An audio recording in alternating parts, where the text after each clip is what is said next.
Hey everyone, this is Matt with the Patriot Party. Today we have a very special show. We are doing a live interview with Leslie Hocker. You guys and gals can expect a very interesting interview with a global network marketing leader with over 30 years experience building multi-million dollar sales and leadership teams in North America, Europe, and Asia Pacific. Leslie will share how economic shifts influences entrepreneurs and families striving for growth and stability. Her work centers on helping purpose driven people create freedom through proven systems in wellness and business. Now, y'all can find all of Leslie's social media and website links on the description page of this podcast. Please check them out. Now, let's give a very warm welcome to Leslie Hocker. Leslie, it's great to have you on the show. Hey, Matt, I'm excited to be here. Thank you for having me. Absolutely. So I understand you are a global network marketing leader with over 30 years experience building multi-million dollar sales and leadership teams in North America, Europe, and Asia Pacific. Please elaborate on this. Well, that's not what I went. I went to college, university, got a degree. Has nothing to do with that. That I don't think it's anybody's dream to be involved in network marketing. And I don't mean that as a negative because I love the model of people helping people. It's a misunderstood model. But I went to school, got a degree, graduated, moved to the Houston area to work in the petroleum industry. That's what my degree is. It's and not, surprised. I grew up in the oil patch in Oklahoma. It was the oil capital. Tulsa was the oil capital of the world. My father was an engineer. And so I moved to Houston. I'm like the fifth or sixth female to get the degree that I have. That's a whole interesting story. And when I got to the executive level, so timing in business is everything, as you know, as a business owner. Absolutely. And I, so I came out of school before the oil embargo in the late 70s, and I went far fast. Not because I was a female, because you didn't have DEI and all that crazy stuff. I worked really Yes. hard, but literally, I worked so hard that one day I said, I'm going to work in the dark. I'm coming home in the dark. I'm working weekends. I have no time. I'm not traveling where I want to. I was traveling to East Texas and North Louisiana and Southern Arkansas. I love to travel. I love spending time with my family. And I'm like, I need to start a business. And so, I have to laugh because when you have a business degree, they teach you how to work for someone else. They don't tell you how to evaluate a business. They don't teach you how to work for yourself. And so I had gotten to the executive level at a very young age and had a secretary and clerks and company car, all the things. And then I'm like, I want to start a business. So I did that. And then at the same time, so I opened the first Pilates studio here in Houston. Oh, And cool.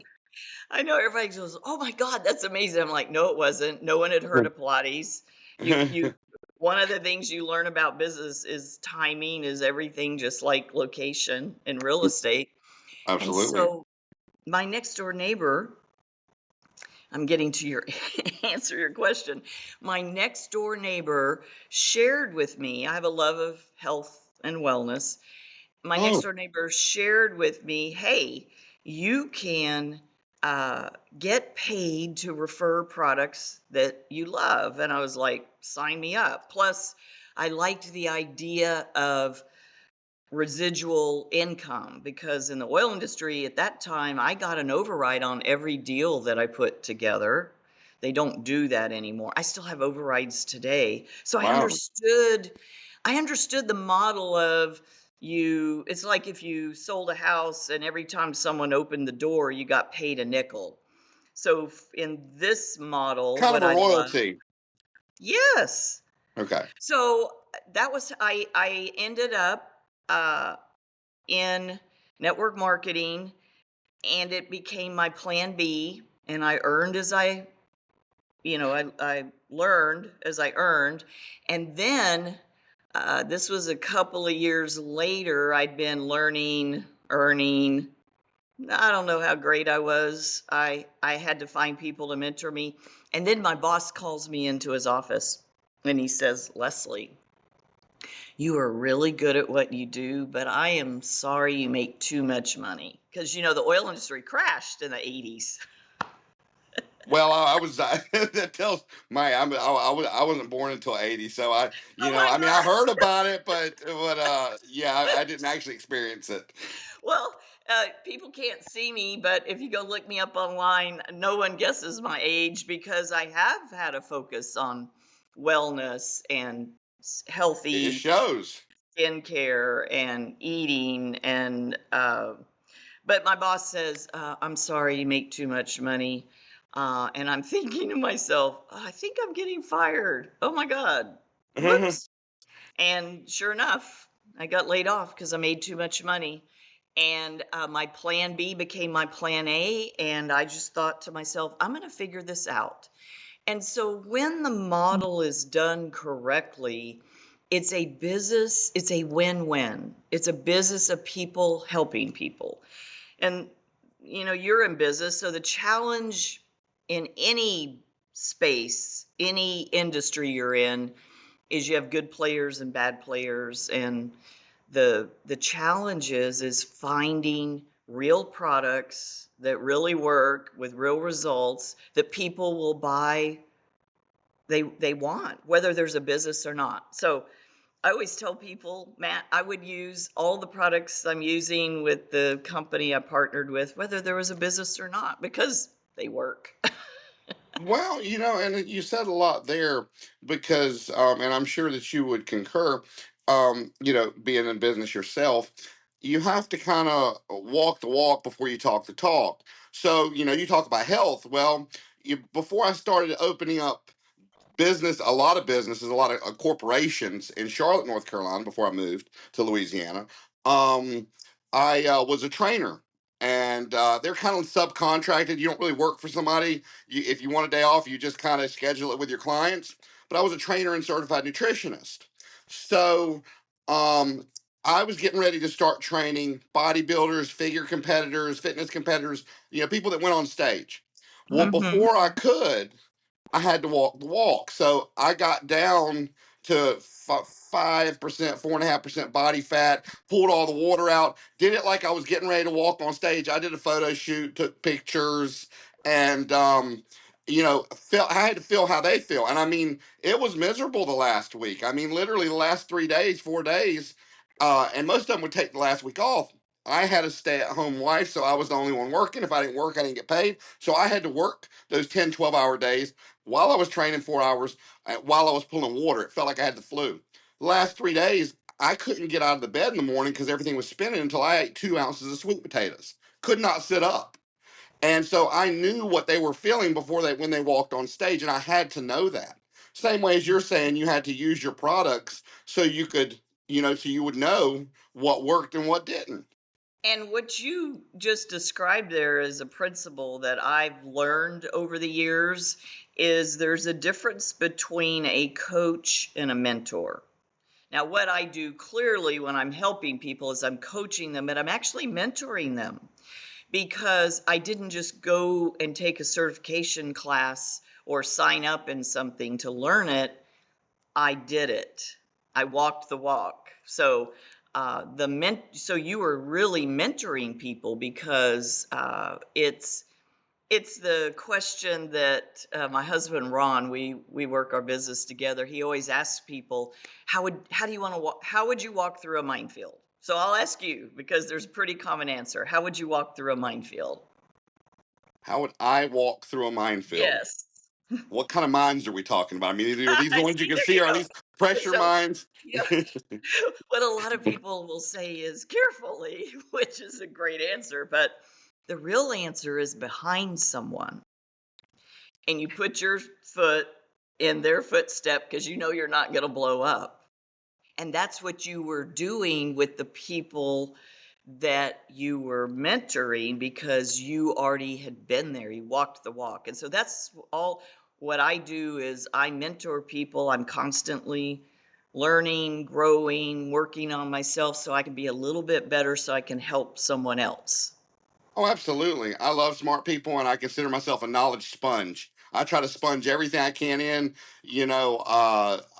My grandfather used to say you can learn something from everybody, even the homeless guy on the bench. You can learn something from him, and the trick is to get him to teach you what you don't know. And absolutely, I completely agree. I got a quick question, and I don't even have it on my interview schedule. But how long have you lived near Houston? So when I graduated college, university, I moved to Houston itself. And then when I went into business for myself, I moved to the Woodlands, which is north of Houston. Okay. So I have lived here, what, Oh, you don't even 40, have to tell me. 40, You've lived there a a while. long time. So Yes. So, you've seen a lot of changes because I always keep up. It's a fascination of mine. Big cities, and Houston surpassed. It was the fourth biggest city, and Chicago was the third. I think it was, I don't know, 6, 7 years ago, 8 years ago. Now it surpassed Chicago, and it's the third biggest city in the United States, and yeah, Chicago's the fourth. it's pretty spread out too. I always crack up. People ask me, "Oh, do you know so and so, my friend that lives in Houston?" I'm like, so I'm considered North Houston. Uh huh. And so I always ask, well, you do realize you could drive, depending on traffic, for 2 hours to go across Houston? Oh, Like, it's big. so, It is big. Okay, let me get back to some of these questions I've got for you. So when I looked at the website Symmetry Partners, it said it provided investment strategies and business solutions that empowered financial advisors to deliver an enhanced client experience. So can you explain how and what it is you do for financial advisors? Because I think our listeners will find it very interesting that you are teaching the professional investors of other people's money how to do their job better. well, actually, Matt, I think you grabbed, so there is another Symmetry Partners out there. Oh no, I And grabbed the wrong so, one. yeah, but that's okay. But I Oh will tell God. you this. I will let's take this thread. So I do not teach financial investments, but Okay. I do teach the people that I'm mentoring that are on the team that I built, that it's important even if you don't have, so if you're starting a business or you're in business, a lot of people with a side gig, side hustle, it's always important. How do you measure anything? It's important to have a separate bank account, even if you don't have an LLC or a business corporation. It's important to use, like, when I first started, and I still use them because the credit history is so large on them, is one credit card that's just for business expenses. Because I think that most people don't realize what you're capable of if you can't separate what you're doing, like if you're part-time and you have a full-time job, and the power of the money that you could generate as a side gig.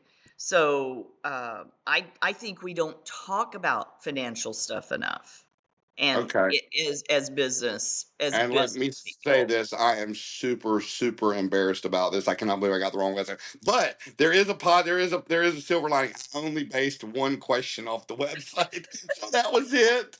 Oh my gosh, I can't believe it. I could have sworn it said LLC and it was the same as my mistake. My My mistake. my CPA was like, I can't believe that that there is one with a comma and one without. So hey, what That's can I say? crazy. That is crazy. Okay. Well, I mean, I didn't. Okay.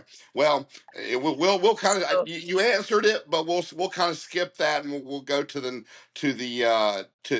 next question. Oh man. Okay. So you speak of how economic shifts influence entrepreneurs and families striving for growth and stability. And your work centers on helping purpose-driven people create freedom through proven systems in wellness and business. Please give examples of these economic shifts and the proven systems to overcome them. well, the economic shifts that have happened in our society is that people want to buy from people. So what's happened is we went through this phase, as you remember, of celebrities sold everything. And if a Mhm. celebrity said it, in fact, when I started years ago, you'll laugh. So when I started years ago, there was no internet, and people will say to me, where's your store? I'm like, well, I don't have a store. I'm a home-based business owner. And they're like, oh, it's not real if you don't have a store. And now people in their teens and 20s are like, what's a store? It's No, all on. I'm not laughing because I was at the same. I started at such a young age that I was in the same boat as you were, and it took me a while to warm up to the internet. I was not going to order anything off the internet. I did not set up an email. I was all, pen and paper. I still, when I do a business plan, even though I got programs, Business Planner Pro, and all that spit out 100-page business plans after 4 hours, I will take and do it on notebook paper with a pen. That's how I design a business. Is on they just work better for me that way. Well, and as a sidebar, I will tell you, when you are planning, it is better to write, because I am a next level growth coach. There is a connection between the visualization of the business, writing it, it gives clarity, but we won't go there. I'll just shift back to answer your question that people now, they want to buy from someone that said, I've used this, it's worked for me, it's a personal testimony.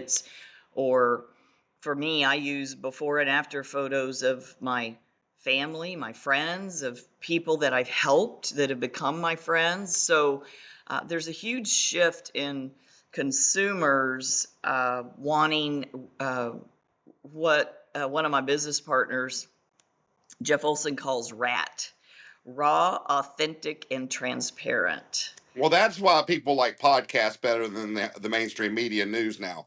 But to speak on what you're saying, I have always said word of mouth is the most powerful tool in sales. Nobody cares about a billboard they're driving by. That's a waste of money, and you really, even if you use analytics and stuff, I mean, there's just so much noise online that word of mouth, that's what cuts directly through, and it is raw. And so you're absolutely right. It coincides with everything I've always said. hmm It's it's an exciting time to be involved in a the online business space, which is shifting to consumers demanding things be real. Oh, So, absolutely, absolutely. Some of the best sales, like literally, I'm consolidating business right now because I import and I'm having to deal with tariffs, so I'm having to kind of lean it out, and I make more money. And I've done SEO. Now I do a lot of that myself on social media. I do all that myself. I think one of my best posts on X got 6 million views. man, So that's yeah, I do all that amazing. myself, where I do all the SEO. I understand the algorithms on most of the social media. I mean, not the new ones, but most of the ones that really matter.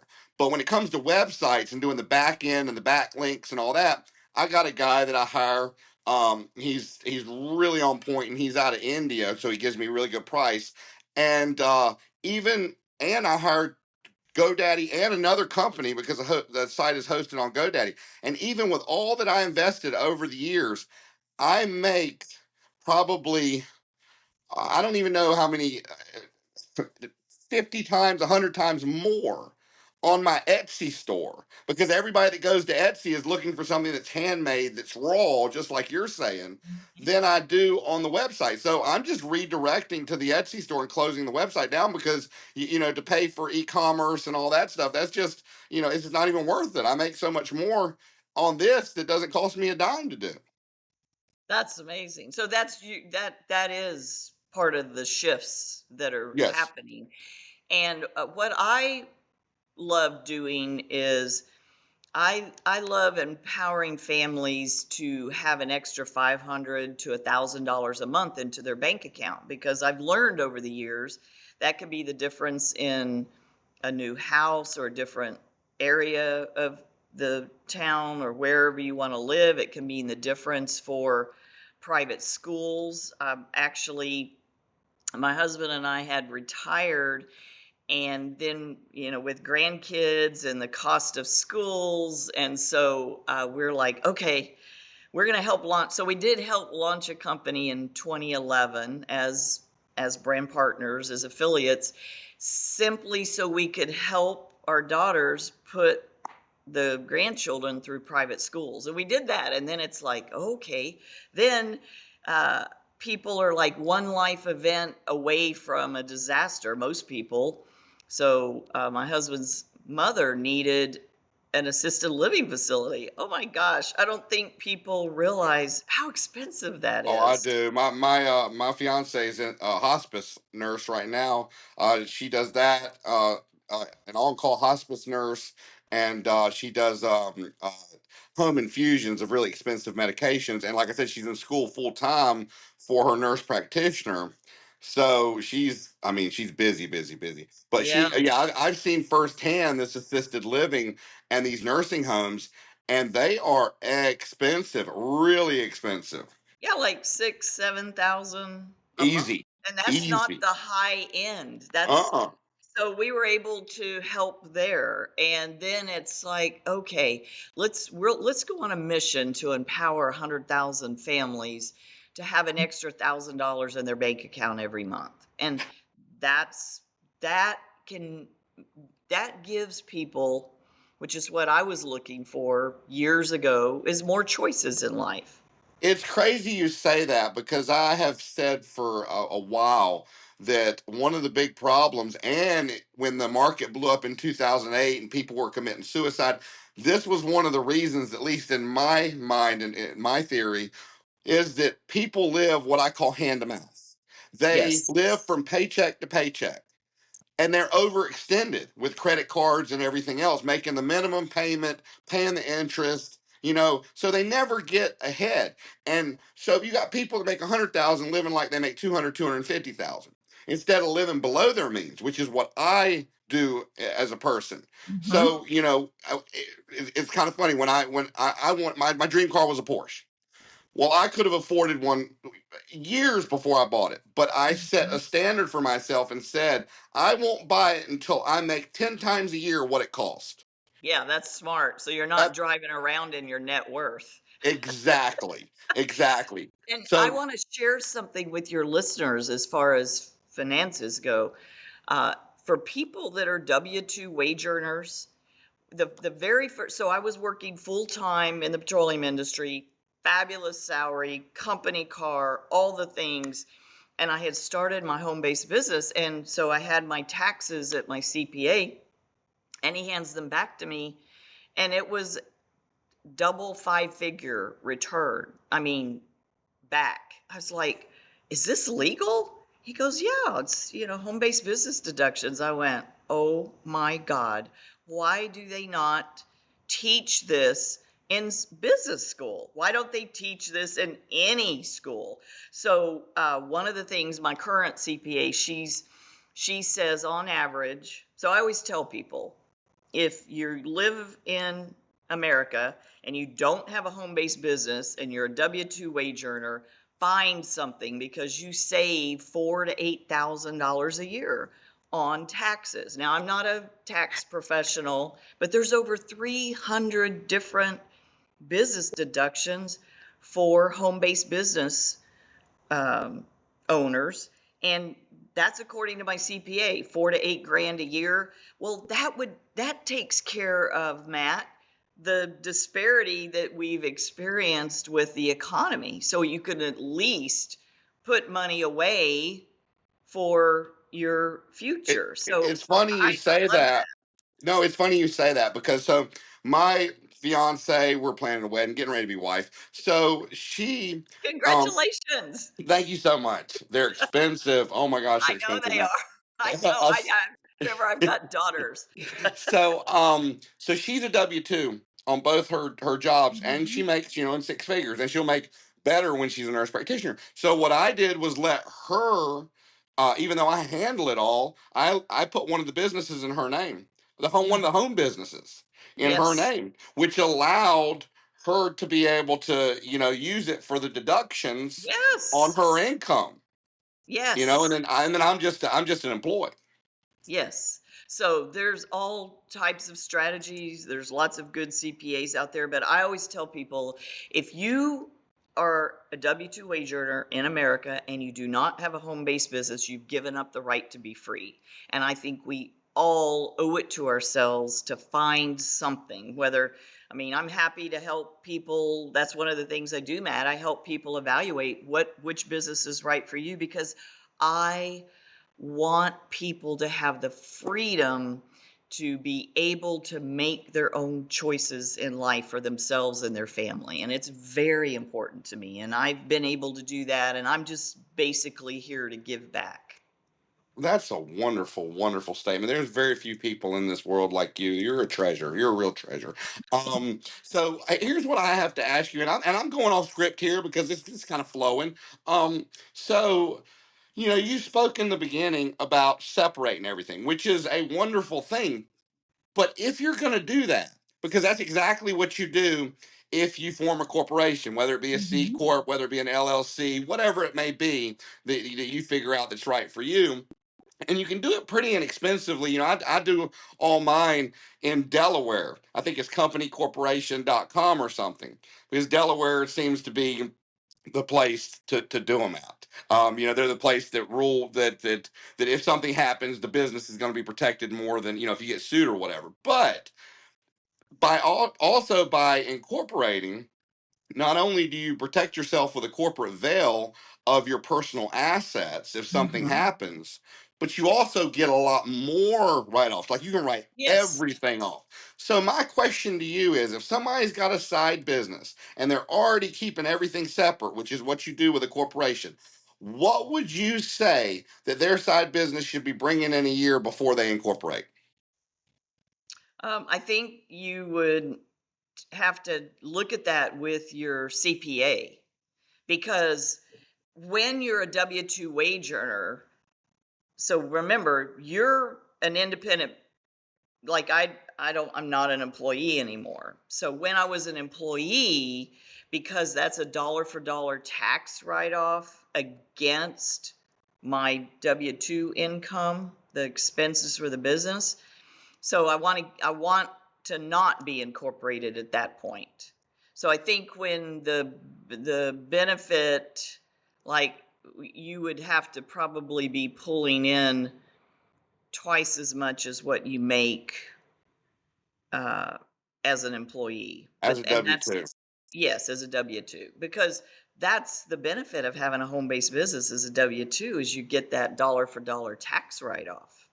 So it's like, so you Yeah. end up with, so here's what people haven't really thought about. Maybe I only make 12 grand a year, an extra $1,000, but I'm making 60 grand a year as an employee, or we'll say 50. That 12 actually ends up being worth twice that because of the deductions that you're able to you're reducing. Say you have $12,000 of income, but you've got $8,000 of expenses. So the IRS, my understanding, I'm not a CPA, I'm not a tax expert, but the IRS can't mandate you make a profit. It mandates you have to attempt to make a profit. And so when people are first getting started, as you know, the first year or two, You show a maybe, loss. You can yeah, do it for 3 years. My understanding is you can do it for the first 3 years and then it's cut off. Yeah, yeah. So that's my understanding. I think everybody's situation would be different, but Different. yes, It would have to so do with profit margins and all that as well. yes, but Okay. just for someone wanting to make an extra 500 to 1,000 a month, you basically get to turn some of your living expenses into business expenses, like your cell phone, your computer, all of those things. Oh, absolutely. You know, your car, gas. You know, however much space of your house that you use. You know, you can divide that. You know, versus what you're paying. Like, let's say you use 25%, you pay 1,600. You know, you can write off $400 a month, which is almost Yes. 5,000. You know, so Yes. there's a lot of write offs that you can do with a home based business. Yeah, Absolutely. we could probably be on here for an hour listing all the things. Oh yeah, at least. So we'll leave it at that. We'll leave it at that. I've got another question for you. So you Okay. credit a lot of your way of thinking to mentorships from legends like Tony Robbins, Jeff Olson, Paul J. Meyer, and John Maxwell. Tell us a bit about these people and how they shaped your process and your life way of thinking. Yes, I absolutely do. But you'll laugh. People always think, or most people think, that a lot of it came from Tony because he's so prevalent and relevant right now. But I actually met Tony in my very first network marketing company. He joined Really, as a distributor because he's very big into health and wellness. Um, the the reason I started in personal growth was when I was in the petroleum industry as a female and no one to mentor model for me. I had men twice my age working for me. I'm like, I need to learn more about communication, about working with people. So I started myself, and then I met Tony through let's see, I met him. He joined about a year after I did, and I went to one of his events in New York City. There was like 30 or 40 people there, Matt. Like, really, yes. And I remember saying to myself, wow, because now remember I've got a background in traditional business, so business here. I said, everybody needs these skills. I mean, this is be a ripple. It would affect businesses positively, it would affect families positively. And then that's how I ended up working for him, with him, to help bring the business seminar into reality, because at that time he was only doing weekend seminars. And so I'm part of a group early on that helped take him into the business community. And so, yes, that shaped the way I look at things. Like, if someone else has done it, you can do it, which Okay, let me is ask you just mentoring. a question about Tony. So you had when you started talking about him, you said that you know he's very relevant now. To my understanding, two of his most relevant books, Unlimited Power and Awaken the Giant Within, they were written back in what 86 and 91. Yeah, when I met him, he had not written his book when I first met him, and he wrote Unlimited Power. I actually, the people that he learned from, I got to learn from as well. Are you talking With about John Grinder Yeah, John Grinder or and Grinder? Yeah. and, and Richard Bandler. I actually Okay. met both of them in person, and learned from them, which is, that's a whole interesting that's an interesting crew. We'll just put it that way if you've ever studied neurolinguistic programming. But it's where I really embraced studying people that are successful, reading their biographies. I love the internet now and YouTube, because if someone's done it, you can go study what they've done. I mean, if you want to learn from me, I'm happy to share, because I believe that all of us together, like, I collaborate with people in other network marketing companies, because all of us together, Or stronger. yeah, are stronger. Absolutely, absolutely. And see, you know, my take on college, and this has always been my little elevator pitch to college, is you learn how to learn. A lot of people come out of college with a poli sci degree that work in the banking industry. A lot of times you don't use your degree it's you just have to get in the door. You have to have a degree to get in the door.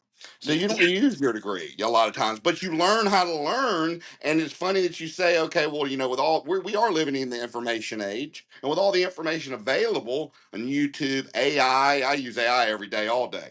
Mhm. With all that, if you want to learn how to do something, I wanted to learn how to blow glass. I literally taught myself and then opened up a business and a Wow. school, a glass blowing school. That was one of the things I had in, I shipped internationally and taught people and had an apprentice that taught people. And we had blowing birthday parties for the eccentric people that wanted to come in and do something different than anybody else.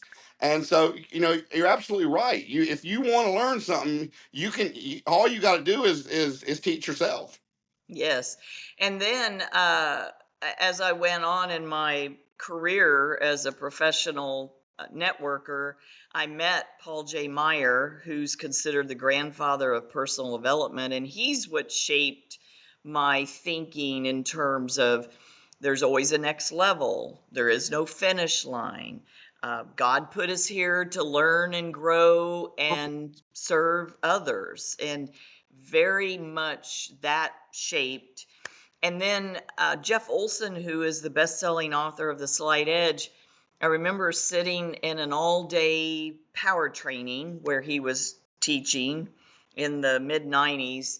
And I remember him saying something that felt like I'd been kicked in the stomach. I'd had a lot of success, probably wasn't where I wanted to be, and he said, "Your business will never be any bigger than you are." And I went, "Oh, oh my gosh." That was like the raw truth. So you do have to keep working on yourself. Like you said, there's AI, there's new technology, there's new things happening online. So it's a constant evolution.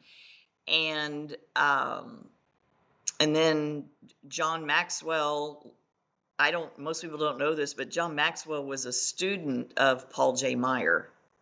So that's when he talks about his very first personal growth course that he bought and had to spend hundreds of dollars, and it was such, hard to make that investment. It was Paul Meyer's course. So I've been mentored by some amazing people. Absolutely. So Paul Meyer is no longer with us, correct? That is He correct. he passed away, I think, back in 2009. Yes. And he was my mentor from 90, I would say 92 to 90 to 2005, 6. Wow. And then Maxwell, what really got me about him is he's author over 100 books. Yeah, That's something right there. Geez, that's a lot of writing. I wrote a book, or I wrote a couple, and I spaced it out, but there's a lot of work. a lot. Of course, it Yeah. is easier now. I'm writing a chapter for a book that'll be coming out, I don't know, sometime next year. And I'm just one chapter in the book, and it's on how to build confidence, how to coach yourself for confidence. And I'm actually going to create a one page or I don't know, PDF, maybe half a dozen pages on how to coach yourself to confidence, because a lot of people think courage is a skill you're born with, but it's not. It's a learned skill. And Oh, so absolutely. it's something that, I mean, I had to start learning that whole process when I was a swimmer. I don't know if you saw in my I bio did. that I was an athlete in college. So, I don't remember the number. It was like 17. It was some crazy amount that you had won some notable competitions, like 17 or 18, wasn't it? It was some crazy no, amount. well, I have earned a lot, but I earned probably the most significant was 6 individual Big 8 titles. Okay. So that's a big That- deal. I was a member of the O Club, which you usually think of that for football, but or I still am a member of the O Club because I Boomer Sooner. I went to Oklahoma University. Okay, okay. Now I'll tell you this. I mean, you probably already know it, but what helped me the most, because I always thought writing a book was such a daunting, like, just thinking about it just was overwhelming. But what helped me was the outline. You got to have a good outline because that's your roadmap. If you do a good outline, you're just following the roadmap and it just comes natural, one right Yeah. after the other. Yes. And the key is to be able to tell a story that helps people grow, to learn. Absolutely. Absolutely. So, um, as a certified NLP trainer and advocate for women in business, you speak of sharing practical tools for empowerment and personal achievement. Can you tell the audience, one, what NLP stands for and what these tools for empowerment are? That's how long do you have? No. Uh, As long as you need. so the short version, neurolinguistic programming really is you when you were born, no one gave you a manual how your brain works. And so it really is learning about how you relate in the world and how you relate with other people and how you relate with yourself. One of the most interesting things for me is how the brain is lazy. We have an experience, it could be good or bad experience, and then the brain stores it in a file. But then as you get older and another event happens, the brain, instead of making a new file, goes, oh, that's like that event, which explains why sometimes as humans we have a reaction to an event that the reaction doesn't match the event. Like if you've ever said to yourself, where did that come from? Why did I respond that way? So it's really just understanding, learning about yourself. Modeling is a part of neurolinguistic programming. If somebody else did it, you can do it too. Um, and Let me then the ask you this. Oh, I'm sorry. Go ahead. Well, I was going to share a tool, but go Okay. ahead. No, no, you go ahead. Well, I was going to ask you, have you heard about the H5 experiment? No. Okay. So it's been around for a while, and psychologists have studied it, and they say that the majority of characteristics that a person carries into adolescence and adulthood is or are developed from 0 to 5 years old, from their experiences from 0 to 5. Not everything, and it's not set in stone. If they have bad experiences and then they get put in a good environment, you can overcome those. But a lot of what is learned, if it's not reprogrammed, is from 0 to 5. What do you think about that? I would say 0 to 7 is I've heard that as what well. Yeah. I've read. Um, yes, and then you have epigenetics, which is you don't have to be. That's what part of neurolinguistic programming for me was learning about myself, learning how I responded in the world, learning how I could be a better version of myself, and then being able, part of why I decided I wanted to work with Tony was I could help communities, help businesses, help people operate in the world with more ease. That's really the only way I know to put it. Have you it's you keep mentioning help, and you and I we are on the same page with that. Unfortunately, most people aren't. Are you familiar with the book that Bill Clinton wrote? He wrote a book. I forget the name of it, but in the book, and he talks about it during an interview after he writes this book and when it's published. He says companies used to have three objectives. Of course, one was to make a profit. Then the second was what can we give to back to our employees? That's why a lot of the older companies like Bell South and stuff, when you got a job there, it was a lifetime position. And then the third was what can we give back to our community?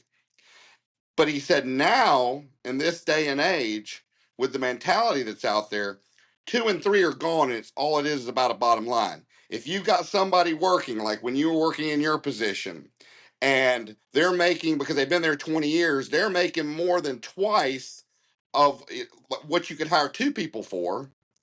You just let them go. You don't show any loyalty. You just let them go because they're making too much money And that's what happened. They put the 2 people that I had been training in my job. in your place. I I'm was sorry, it's like, not I funny. always used to say I was overworked and underpaid, and I was like, well, I really was overworked and underpaid if it takes 2 people to do my Do your job. job. But they made Absolutely. less money together because Yes. they were new and they didn't have the experience. Which, there's no loyalty there. There's none. I mean, Yes, and so I would agree with what you just said, and I also know that you do reach a point of no return. There's a point where, like, we've been experiencing this in the direct sales space where people it's the preferred method to bring a product to market because you don't have to do a lot of advertising. You don't have you have independent contractors. So over the last 10 years, a lot of private equity, venture capital got into the space, and they didn't understand that it's a very people driven, people centric, that people will join a community and a culture of people helping people.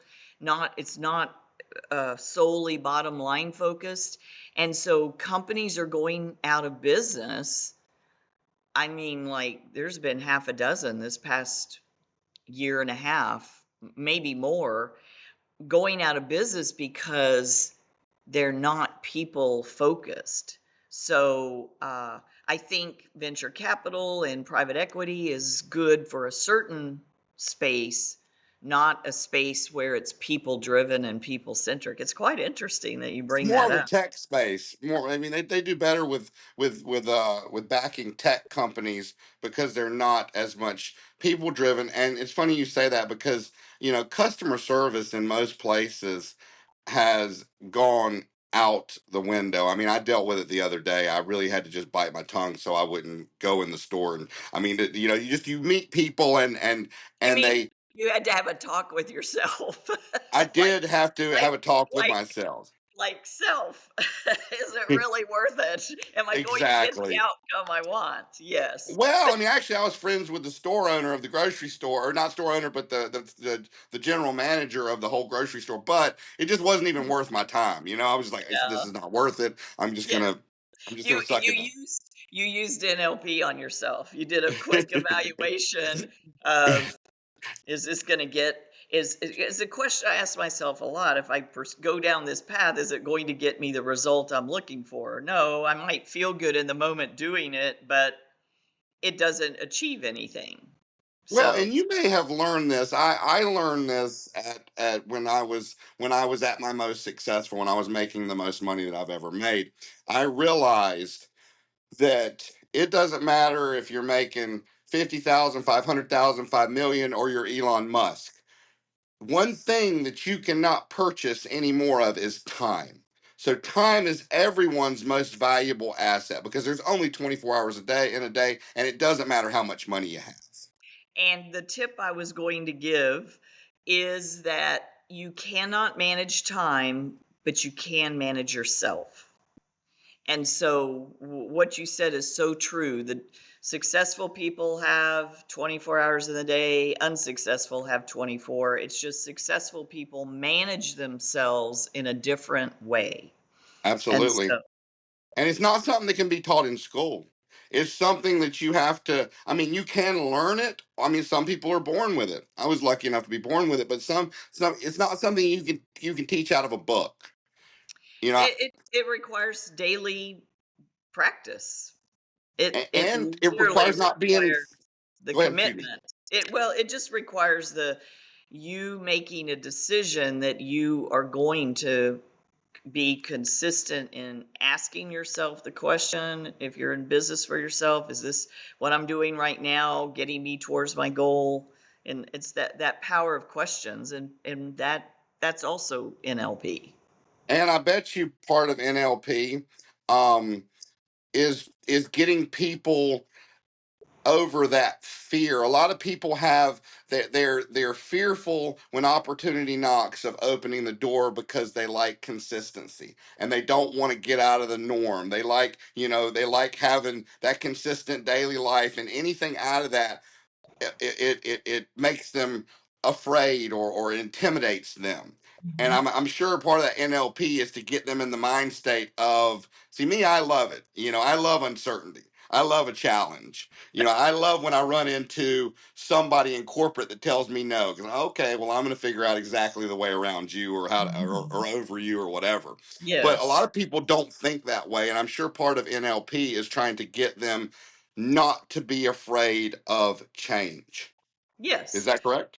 Yes. So there's I just, one of the quotes I put in the book, and it's not really attributed to anyone. Part of it comes from Eleanor Roosevelt, but I used to have this on my business card, and that is, what would you do if you knew? Imagine, what would you do if you knew you couldn't fail? What would you do? And it just is, when you have that perspective, it changes everything. Okay. Okay. And that Now, that is what NLP is. You're correct. cool. Cool. And I think that a lot of people, will be able to benefit from the links that I'm providing on the description. I think that will, because like you said, you're really just trying to help people. Mhm. So, tell us about this, some kind of youthful aging movement. Am I saying it Yes, right? yes. Okay. I started the youthful aging movement Okay. where because it's my mother is 101, Matt. Oh, wow, you have longevity in your genetics. I do. And a lot of that is just, it's mindset, it's healthy eating, it's moving, A and body in then motion stays in motion. yes, and I always say motion is lotion. It's like, if you're getting up in Absolutely. the morning and saying, "Ugh," then you need to start moving more. And I just some simple ways, but I figured out a few years ago that no amount of good exercise, diet, whatever, skincare prevented gravity. And then I got very excited because we just launched a new, and I know you can't, a new natural alternative to neurotoxins and fillers. Really? Yes. So it's like taking your face to the gym. It has three formulas in it. It trains the muscles in your face. So I don't know if you know this as a personal trainer. I didn't learn this. I also did a personal training piece because I was curious a few years ago what had changed from when I was an athlete. But you have 40 muscles in your face, and this is a plant discovery. It's a new science discovery that it topically activates the muscles in your face to train them to lift and fill and plump themselves. And you have clinical studies backing this up. Yes, yeah, third party Can, clinical can, trials. can people on these links that I'm providing, that you provided to me, can people locate this to purchase it? Uh, yeah, well, what they could do, the links that you're providing is just give me your name, email address, and I'll send, depending on where you're listening from, US, Canada. I don't know where your reach goes. Then I can send It's you, worldwide. I mean, I have people in yeah, Thailand that are, that'll yeah. comment, but So we're in um, South Korea, Australia, New Zealand, Colombia, Mexico. So wherever you are, I'll send you the proper link for that. well, let me But ask you this. Let me ask you this, because the description has to go on right after the okay, video, and I so can hold it off. Do you want to send me the link and I'll include it on the description? sure, that'd be great. Okay. Yeah, I'd be send me the happy to link do that. when we're done. Send me the link when we're done, and I'll check my email while I'm doing the description for this audio interview to go out. That way, people Okay. that way it'll be less. You know, it'll be more likely. And I'll put a little make I'll put a little call to action over it. You know, if you click here, you can get the product the anti-aging product we were talking about that's been clinically studied. You know, I'll make it sound really eloquent. Get this. So, microneedling, everybody's talking about collagen, right? And building collagen in the skin, and they're going and getting injections and painful microneedling, which uh, some some products are 65%. I mean, yeah, 65% increase over 2 months. Microneedling is like 400%. This topical filler in clinical trials built 1,223% collagen in the skin. Oh my It's gosh. it's crazy, and I know people can't I bet my see, fiance, I mean, it's a spiffy looking little container you showed me. I bet my fiance would love some of that stuff. and I know Wow. people can't see this, but that's 6 weeks. Wow. It's Wow. crazy. It's Well, like, I'm sure she may end up getting some, and then I can mention it again once we have done our trial on a podcast 6 weeks from now. yeah, and 6 weeks from now, I also will have something that you could offer them. That's a $40 value. That is a free. I can't say it because it'll be available in a month. So I'll let you know Understood. about that too. It's very exciting because uh, the challenge in the skincare space is you have performance products with a ton of chemicals and you have Uh-huh. clean products with no results. And what this is results plus clean. So it's performance, clean meets performance. And that's I'm all about that. I've never done Oh, any absolutely. I've never Absolutely. I've always so the youthful aging is that you're going to age anyway. You might as well do it youthfully, where you look your best, you feel your best, you have energy, you could travel. I love traveling the world. You could travel, you can experience things, you could spend time with family. So I think the youthful aging movement. I'm very very excited about being able to launch that. Well, I'll tell you, you may even be able to use this. I used to tell my grandmother this. I would tell her, "You're not getting older. You're just a recycled teenager." Oh, I love it. Yeah, Yeah. you might be able to use that in some kind of line. I don't know. You might have to flip it around or something. Well, Um, my mother always talked about that she was going to age gracefully, and she has, and she did, and she has. But I'm like, no, I want to age youthfully. I want to yes, age. I feel like now when I look in the mirror, I look you pretty much as young as I feel, and that's why I'm excited about this. and that is a very nice looking container. I can't wait to click on and actually look at these look at it and read about it and order some. So you said that my focus on unraveling mainstream narratives while putting America first aligns perfectly with your mission of encouraging people to take back their power, whether in business or daily life. You said you were honored to serve a community of over 5,000 motivated entrepreneurs and would love to share actionable insights with the audience. Could you unpack this statement? And if you haven't already shared them, share the insights you were talking about in this statement. Well, really, it's the ability for all of us to not be burdened that we're having to make financial decisions so we aren't true to ourselves. We aren't able to be authentic. And it also enables you, like when I got laid off because I made too much money, I had a plan B to fall back on. Absolutely. And the tip that I would give people to help empower yourself is understanding that God gave us the gift of imagination. So we are what's called pulled by vision. And so I would take a piece of paper out. I don't care how young you are, how old you are. I mean, there's lots of research that shows successful businesses have been started by people in their 60s, 70s, 80s. So age is, not an Just a issue. number. Yeah, it's Yeah. just a number.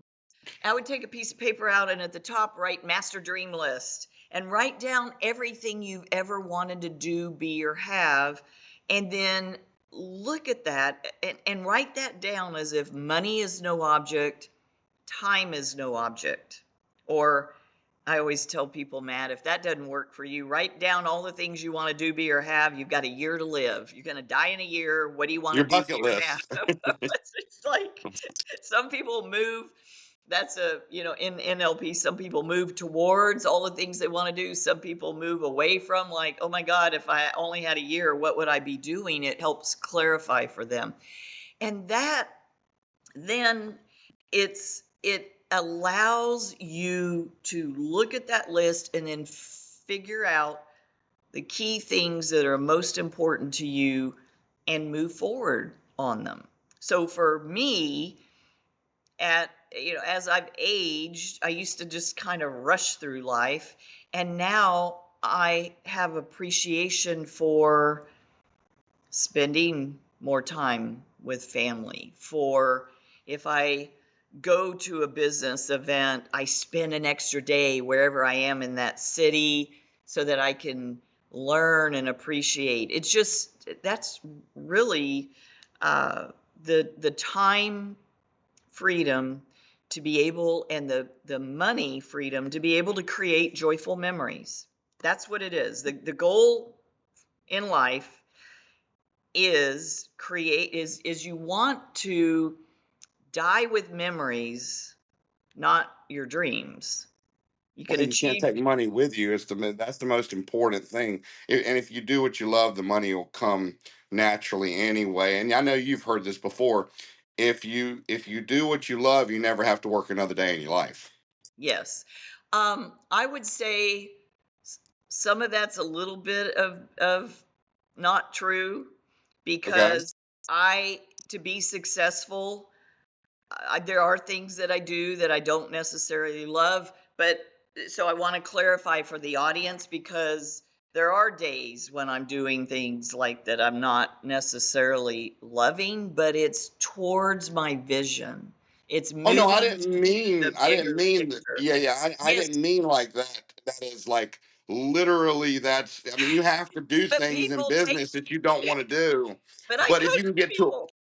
I coach people and they're like, but I don't love doing this part. I'm like, this is a necessary part to get where you want to go. It's interesting. well, I'm just sharing with you my oh, experience. absolutely. No, no, no, absolutely. I'm just saying if you can get to a point where you do what you love, you don't have to work another day in your life. Now, Yeah, getting to that point, you may have to do a lot of things you don't want to do. that's right. Okay, there you go. Absolutely. We're on the But same page. let me tell you, when I used to interview people in Charlotte for the companies that I had, because I would be the last, I had people that did it, and then I would kind of be the last rung for the people who, met all the qualifications when they were interviewing with other employees of the company.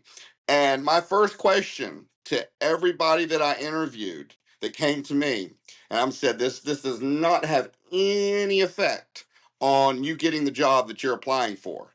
But I want to know if you could do anything in this world, what it would be. And I would put that on their resume. And if I hired them and one day I could, put them in a position to do something similar to what they said they wanted to do, then that creates one, somebody that's going to do a great job at what they're doing. And Yeah. two, somebody that's very loyal. Yes. Yes. Wow. But um, That's a pretty cool question. So I read a book once, and it goes back a little. We're rewinding just a little bit here, but we talked about people overextending themselves, and it Mm-hmm. was a book, and it said everybody is doing time, and it was meant in two ways. It was meant for people who were doing time, and it was also meant, and it said that people will build a financial prison around themselves. They will imprison themselves and literally build metaphysical bars that they can't get out of because they're so deep in debt and living that hand to mouth. And that's just something, and I only say that again because I just want to reiterate how important it is to live within your means, even a little below, so you can put away enough money to have the opportunity to do a side hustle, or if opportunity knocks for a great investment or something, you can take advantage of it because that's how you build wealth. Yes. Yeah. I would agree with you. Paul J. Meyer, one of my mentors that we talked about, he Yes. always recommended 10% comes right off the top for you, and then 10, and that goes into an account, and then 10% to tithe, and then you're pulling whatever money out you need for taxes and living on the rest. So it's he was a huge advocate in financial literacy. Okay, well, let me ask your opinion on this because you say 10%. And I've always been one big into savings. I mean, at my best in Charlotte, when I was running the companies, I was actually able to run and live on 10% and save 90%. That's I'm all fantastic. I've always been big into. I was thinking about retirement at 15 years old. My mindset was like, how am I going to be retired? But then now I'm like, I don't ever want to fully retire because the body in motion stays in motion. Yeah. I may delegate, but I still want to, if I go on a year cruise, which I'd like to do when I get a little older and see every port of call in the world. If I do that, I still want to be on a Skype meeting or a Zoom meeting, for an hour or two a day to keep my mind stimulated. Mhm. But my question being, you say 10%. So for me, everything I've researched in finance and investments and things of that nature, at this at this point in time with banking and uncertainties and everything that's going on, with, banks having to be, bailed out and all that kind of stuff. Personally, I don't trust banks to hold a large sum of money. I say, depending on how successful you are, somewhere between 5 and 25,000 of assets that you can grab like right then. But for me, I think smart investments where your money is making money, because the bank is Yes. taking your money and making money and then basically paying you nothing. Oh, no, you're paying them to keep your money as well. Exactly. You're paying them. A lot of times you got fees. And I mean, heck, I had a video of a bank last year or something that wouldn't even, they told the guy he had to come back in 3 days to get money. He was trying to buy a used car. They were like, what do you need the money for? It was a recording of at the bank teller. And I'm like, it's his money. It's money, You I know, know. Yes. It is unfortunate, and you are right. You want your money. So the goal is if you've got a business that eventually your investments are bringing in more money than you are making in your business. So you are correct. Yeah, because I mean, you never want to put all your eggs in one basket. Anything can fall out. The bottom can fall out from any one thing, and if they're all there, then you're up. What creek without a paddle. But if you've diversified, this business or this side income and this 401k and this if you've diversified in this investment, whether it be some in gold or whether it be whatever you invest in, then you've diversified in a way that even if the bottom falls out of one or two, you're still okay. Yes, and I will say this for people that are just looking at starting a business or newly into the business, is the term "don't put all your eggs in one basket" is for investing. Because in order to grow a business, as you know, you focused and did it and built it, was successful, and then started another. But investing, yes, you should spread and not have it all in one place. Real estate, gold, silver. I S&P 500 index, whatever it is, the Yes, Berkshire, whatever you're yes, doing, yeah. yes, yes, absolutely. So, Okay, okay. So you may have already done this because you did leave us with some insight just a minute ago. So if you think you've already answered it, you can just tell me that you've given that piece of advice. But If you could leave this audience with one piece of advice, what would that be? Ooh, that's we've covered a lot of things here. I We have. I would say the overall a lot of the theme of what we talked about as far as financial is if you are a W-2 wage earner, find a home-based business that can help give you more leverage in the market so you could take that money that you save, what we were just talking about, that you save on taxes, and invest it so that your money grows.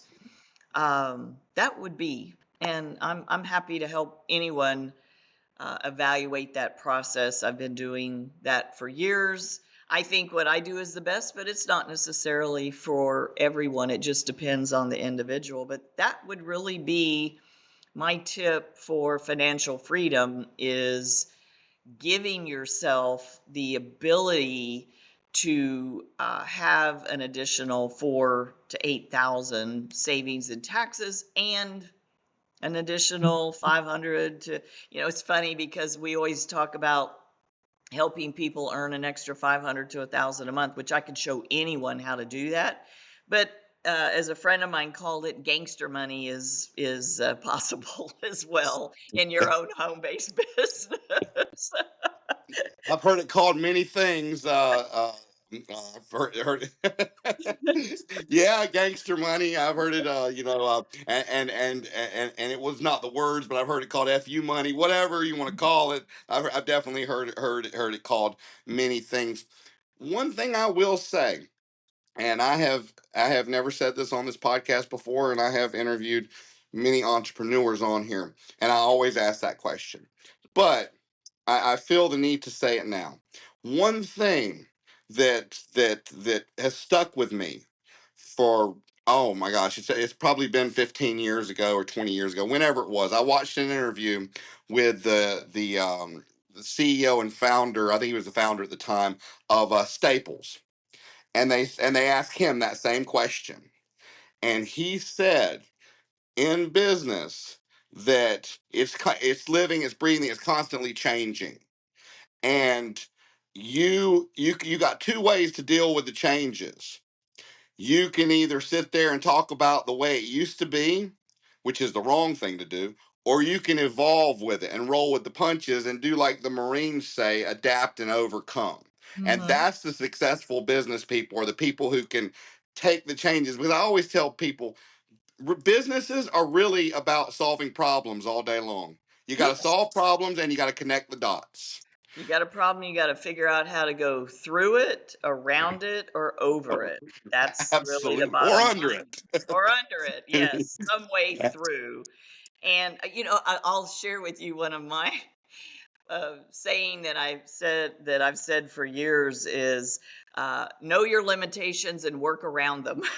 Sometimes I don't want to spend the time to fix my weakness. I want to find someone to that's strong in that area because that it just makes more sense. So I've always said, Absolutely, absolutely. Two things, if you do incorporate the two things that you need to get, immediately, is a good lawyer, like a good business lawyer, because they got to keep the books, and a good CPA. And a lot of times you can get them in the same office. You can get a good tax lawyer and a business lawyer as well as a CPA. If you get audited, the tax lawyer steps in and handles it. So yes, those are two things that you definitely want to get as your business grows, that will actually save you money and headache in the future. And it's like you said, you don't have time to learn everything. Now, in the beginning, you may have to do human resources, you may have to do packaging and shipping and logistics, you may have to do everything. But as far as like being an expert in everything, that's why I hired the guy over in India to do the SEO on my website. I'm not going to sit there and learn that. My time yes. can be more valuable somewhere else. I can make more than I spend on him doing what I do best. So you have to gauge everything. And I will tell you one of the things that I've learned over the years is that if you can have a product or service that's a disruptor in a space that's in demand, then you're in the right place. And that's part of why I'm so excited about this future of filler, is because there is no other natural alternative to neurotoxins and fillers that is plant-based, that's natural, that works the same. And it's a huge market, Matt, of people that actually do get Botox and fillers. Or 59% of women say they'd rather not. They'd rather Okay. not use needles. Normally, I would ask this, off air, but I'm going to ask it on air because I think it would be very informative to the guest. So, you've got this formula. Is it patented? It is proprietary formulas that are in-house. So we do have a patent on our night and day cream, Uh which is a patent held by Princeton University, and we have the exclusive rights to it. huh. But Okay. the strength here is three different science discoveries. We own the formula. No one, we formulated it. So you take these three different science discoveries and put them into one instead of selling three separate products. That's what most people would do. And so it's in-house proprietary, no one But you else. could put a. I mean, I know preliminary. Like you can do a preliminary patent. I think really cheap to hold it in place while you're Well, going for your permanent sometimes patent. that can work against you, because when you file for the patent, you have to list what's in it. So Yeah. Signum, so sometimes it's better to have, if you've got multiple formulas as your ingredients, it's better to have the what your end result product is not be known. So that's something to consider, because Signum Biosciences at Princeton, who owns the, I know people can't see it, but who owns the patents The to our the night cr- the and cream. day, Yeah. yeah, day cream, they have a whole department that defends those patents. Oh no, I know that they can be that can happen. But my question was going to be, It's a good if you. point, because is it unique? Can anybody else copy it? That's what you're asking, because Well, that's an no, important no, piece. that's Oh, not where I was okay, going. Actually, that's not okay, where I was okay, going. okay. So where I was going with it. um and I don't know if you have to list the ingredients or what the legalities are of skin cream, but where I was actually going with it was, sometimes, and you being in marketing probably know this, and I was going to get you to give the distinction to our crowd. Sometimes it's quicker, easier, and you're not having to reinvent the wheel if you have a patent to license it to one of the big skincare companies and get upfront money and royalty on everything that's sold, so you don't have to completely build something from the ground up. So here's what we've done, and you're 100% right. We're an independent brand, and our goal is like the big box stores, companies you're talking about, like we'll say like a L'Oreal, they will buy the rights to a unique formula and they may never use it again. So what we do is we have relationships with 19 different institutions like Signum at Princeton University, around the globe, Brazil, France, Norway, Korea, and we pay them. So it is true entrepreneurship. In other words, they get a piece of everything that we sell, and we have the exclusive rights to those formulas, so it's a better relationship. And So it's hopefully, advantageous for them to make sure you succeed because they're going to make more money. It's almost like a a pyramid scheme, but not really a pyramid scheme. well, it empowers science entrepreneurs to actually benefit from their discovery versus a one-time pay, and it may never get out there. They may never see the results. So I I, understand. Yeah, that.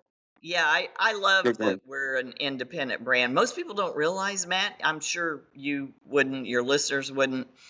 There are seven companies that own 108 skincare brands.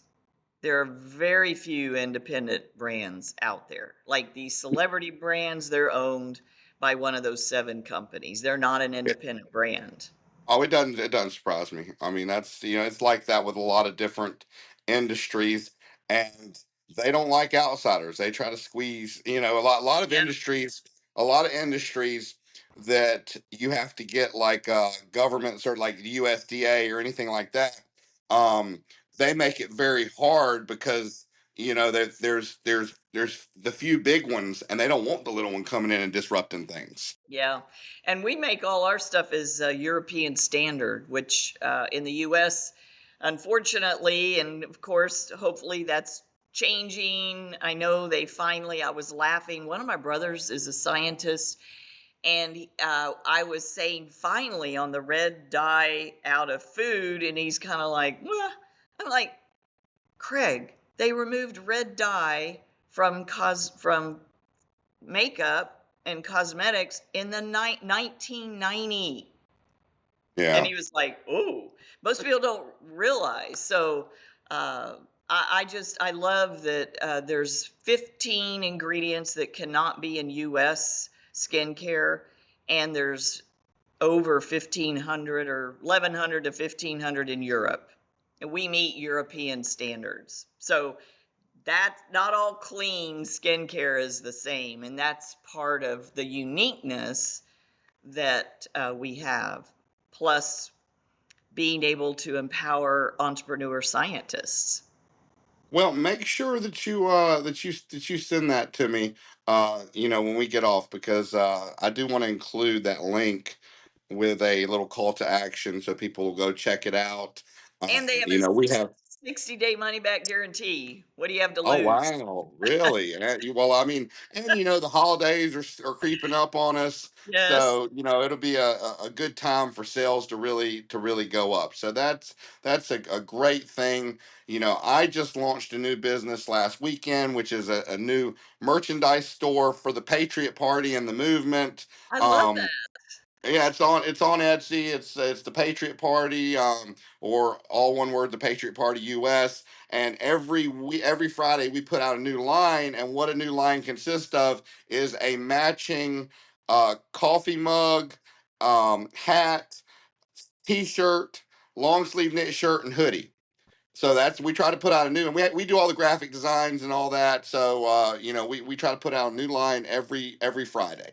I'll Um, definitely go check out your store and become a customer. Oh man, that's great. The link to it is going to be on the description when I send the podcast to you. So you can Okay. check that out or go on Etsy and check it out anyway. And like I said, I'm definitely going to check out and have my fiance, because she's been buying some of this other stuff, and I think she may be very interested in this. I would love So talking to her. Oh, absolutely. So, I please stay in the studio while I wrap up the show. I'd like just to have a few minutes to talk to you before you head out. Leslie, thank you so much for joining the Patriot Party, and to all of you out there, stay safe, and don't forget to catch our Saturday morning show at 10 a.m. Central Standard Time, where truth meets every corner of the news.